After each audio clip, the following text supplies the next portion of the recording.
I'm a gym trainer who was accused of assaulting a client, fired and blacklisted from the industry.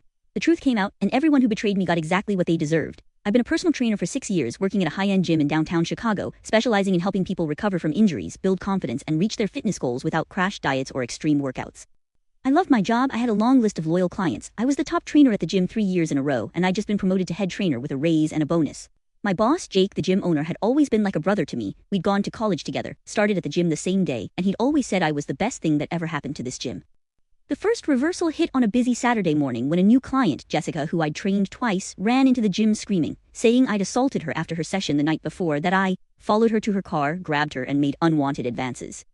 The entire gym went silent, everyone staring at me, my blood running cold because I'd never touched her outside of a supervised training session. I'd walked her to her car at her request because she said she was nervous about walking alone at night, and I'd left immediately after she got in her car.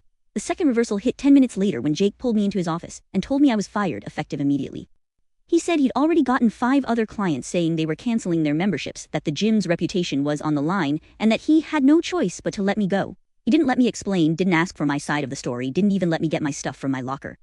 By the end of the day, the story was all over local social media groups. I was getting death threats, my long-term clients were canceling their sessions, and every other gym in the city was refusing to hire me. Jake had called every single one, telling them I was a sexual predator who couldn't be trusted around clients. I was devastated. I couldn't leave my house. I lost all my income, my reputation was ruined, and I was convinced I'd never work as a trainer again. I kept replaying that night in my head, trying to figure out what I'd done wrong, until I remembered that the gym's parking lot had 24/7 high-definition security cameras, and that I'd worn my Apple Watch the entire time, which had a voice recording of the whole interaction with Jessica. The third reversal hit when I got a lawyer, who filed a subpoena for the full security footage from the gym's parking lot, and the audio from my Apple Watch. What we found made my blood boil. The footage showed that I walked Jessica to her car, waved goodbye, and walked back into the gym immediately after she got in her car. No grabbing, no advances, nothing. The audio from my watch confirmed it. The entire interaction was polite. Jessica thanked me for walking her to her car, and that was it. But we found something even worse. Text messages between Jessica and Jake, dating back 2 weeks before the accusation, where Jake paid Jessica $5,000 to accuse me of assault. Why? Because I'd found out that Jake was embezzling money from the gym, stealing from the trainers' commission checks, and I'd told him I was going to report him to the state fitness board. He'd planned this whole thing to ruin me, to make sure no one would believe me when I reported him. The fourth reversal hit when we released the footage and the text messages to the police and the local news.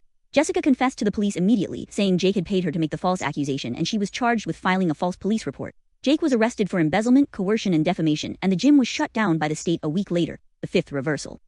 All my old clients came back to me begging me to train them again, and I opened my own private training studio, which now has a 6-month waiting list. The other gyms in the city that had blacklisted me reached out offering me jobs, but I turned them down. On my own boss now, making more money than I ever did at Jake's gym, and I'm happier than I've ever been.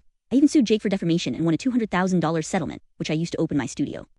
I learned that when people try to ruin you to cover up their own mistakes, they never think about the evidence you have or the people who know the real you. The truth always comes out, and the people who try to break you will always end up breaking themselves.